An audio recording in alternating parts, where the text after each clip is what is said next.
Donald ট্রাম্পের কি অবস্থান এই যুদ্ধের? আ দেখেন উনি কানাডায় ছিলেন G7 মিটিংয়ে এবং G7 মিটিং থেকে শর্ট করে উনি ওয়াশিংটন ডিসিতে চলে আসছেন। তার কারণ হলো ইম্পোর্টেন্ট আ যে ইসরায়েল খুব আমাদের যে আমেরিকার সবচেয়ে বলা হয় যে ক্লোজেস্ট অ্যালাই এবং ক্লোজেস্ট ফ্রেন্ড আ ইসরায়েল সারা ওয়ার্ল্ডের মধ্যে। আ যদি বলা হয় যে অনেকে বলেন যে 51 স্টেট আ আবার কেউ বলা হয় যে আমেরিকাকে কে চালায়? ইসরায়েল চালায়? না আমেরিকা ইসরায়েলকে চালায়। এরকম একটা চিন্তাধারা। আ আ আচ্ছা যাই হোক তো এ থেকে আমরা বলতে পারি যে কতটুকু ক্লোজ ইচ আদার। হুম? তো দেখেন আমি আ তার ১ম যে ই আ অবস্থানটা ইসরায়েলের অবস্থানটা আমি আপনাদেরকে বলি। ইসরায়েলের নর্থে আছে লেবানন। তার নর্থ ইস্টে আছে সিরিয়া এবং ডাইরেক্ট ইস্টে হলো আ জর্ডান এবং জর্ডানের সাউথে আ হলো ইজিপ্ট। তো এই যে দেশগুলা প্রত্যেকটা দেশের সাথে ইসরায়েলের যে একটা ভালো একটা সম্পর্ক রাখার চেষ্টা করেছিলেন আ আনোয়ার সাদাত। যখন উনি আ সেই ৮০ দশকে ১৯৮০ সনে যে আমরা একটা শান্তি চুক্তিতে আসি। তো শান্তি চুক্তিতে আসার সময় তখন ওই প্রত্যেকের সাথে আ আমেরিকার একটা সিকিউরিটি ট্রিটি হয় যে হ্যাঁ, ইসরায়েলকে ইসরায়েলকে শান্তিতে থাকতে হবে।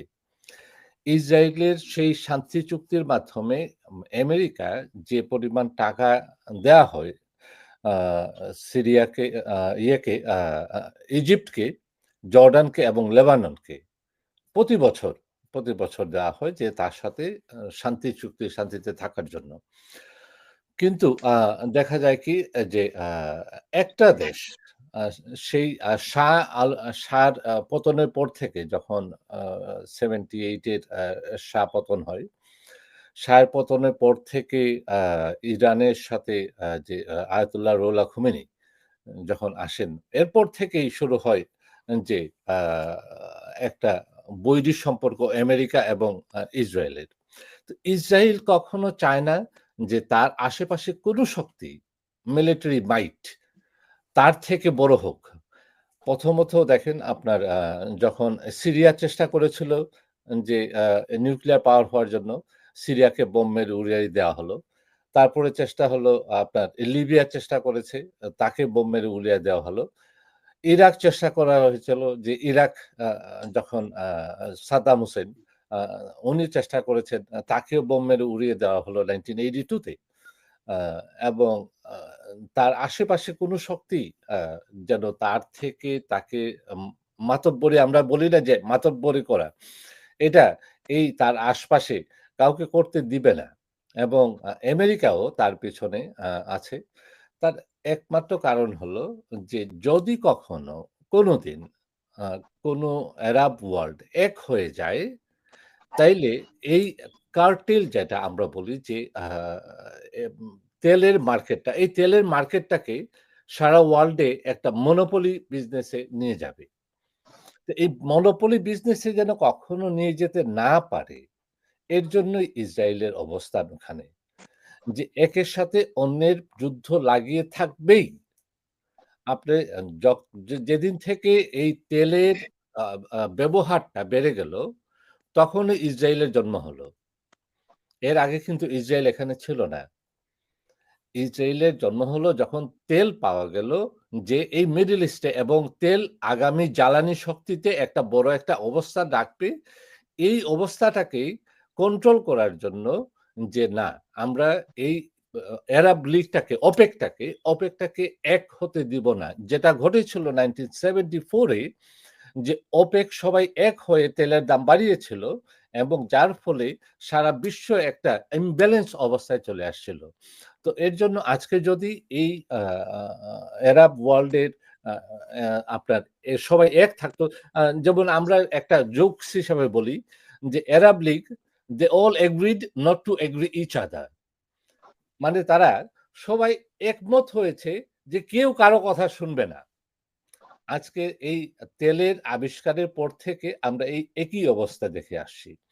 যদিও OPEC একটা অর্গানাইজেশন, এই অর্গানাইজেশনটা আপনার একটা নির্দিষ্ট তাদের ওই কোটা আছে যে আমি এত ব্যারেল পর্যন্ত আমি তুলতে পারবো। প্রতিটা দেশের একটা কোটা আছে যে আমি এত ব্যারেল আমি সাপ্লাই দিব গ্লোবাল মার্কেটে। কিন্তু তারা করে কি যে এই গ্লোবাল মার্কেটের এই কোটা থেকেও তারা চুরি করে আরো বেশি পরিমাণ তেল সাপ্লাই করা হয় বাইরে মার্কেটে। এতে হয় কি ওই তেলের প্রাইসটাকেও কমানো হয়। তো এই কন্ট্রোলটা করার জন্য এই ইসরায়েল এবং তার বিভিন্ন মোসাদের বিভিন্ন অপারেশন আপনারা দেখতে পাবেন। দেখেন যে বিভিন্ন দেশে মিডল ইস্টের ভিতরেই হুম। আ আ অন্য কোনো আপনার কাউকে কোনো শক্তিধরকে তার থেকে বড় হতে দিবে না। আচ্ছা এখন আসেন যে এখন আমি আসি যে আ আ ট্রাম্প সাহেব কি করবেন? দেখেন ট্রাম্প আ আ উনি আ আ চেষ্টা করবেন যে যেভাবেই হোক এটাকে ইয়ে করার জন্য আ স এই যুদ্ধটাকে বন্ধ করার জন্য। তার কারণ হুম, দুপক্ষই আমরা কেউই চাই না জনসাধারণ পাবলিকের ক্ষতি হোক। পাবলিকের ক্ষতি হচ্ছে, মানুষ মারা যাচ্ছে, আ সিভিলিয়ানরা মারা যাচ্ছে। তেহরানে যেভাবে মারা যাচ্ছে, ইরানে যেভাবে মারা যাচ্ছে, আপনার ইসরায়েলেও ঠিক একইভাবে সিভিলিয়ানরা মারা যাচ্ছে। যে 90% সিভিলিয়ান যে আমরা দেখতে পাচ্ছি যে 250, 300 out of 300 people 90% they are civilian. আ তো ট্রাম্প সাহেব চাচ্ছেন যে উনি একটা আ স আ শান্তি চুক্তিতে চলে আসার জন্য। যদি ইসরায়েল অলরেডি অ্যাচিভড তাদের যে টার্গেট যা ছিল তারা already they have achieved. Number 1 যে তারা যে সায়েন্টিস্টরা যারা ছিল তাদেরকে মেরে ফেলছে। হুম, আ যারা আপনার সিনিয়র সায়েন্টিস্টরা, সিনিয়র মিলিটারি কমান্ডাররা তাদেরকে মেরে ফেলছে। আ নাতানজে যে নিউক্লিয়ার সাইট ছিল এবং নাতানজে আরেকটা যে মিসাইল যে মিসাইলগুলা এই যে ফাতাহ এবং হাইপারসনিক মিসাইল ফ্যাক্টরি, সেই missile factory out of order it's গুড়িয়ে দেওয়া হয়েছে। আ এবং যে দেখেন হুম, ফেরদাও যে সিটিটা, ফেরদাও সিটিটা কোন সিটি থেকে ৩০ কিলোমিটার দক্ষিণে। এই ফেরদৌস সিটিতে আন্ডারগ্রাউন্ডে 800 মিটার হুইচ ইস আপনি প্রায় ২৫০০ থেকে ৩০০০ ফিট মাটির নিচে, পাহাড়ের নিচে যে ইউরেনিয়াম এনরিচমেন্ট যে প্ল্যান্ট আছে, সেই প্ল্যান্টটাকে ধ্বংস করার জন্য বাঙ্কার বাস্টার বোমটা পাঠানো হচ্ছে। এইটাই আ ড ট্রাম্প সাহেব আ উনি আর কেউ এটাকে ক্যারি করতে পারবে না। তার কারণ হলো, এটা হলো ৩,০০০ পাউন্ড, ৩০,০০০ পাউন্ড। এই যে ৩০,০০০ পাউন্ডের বম, এই বমটা হলো মিটার 13 মিটার।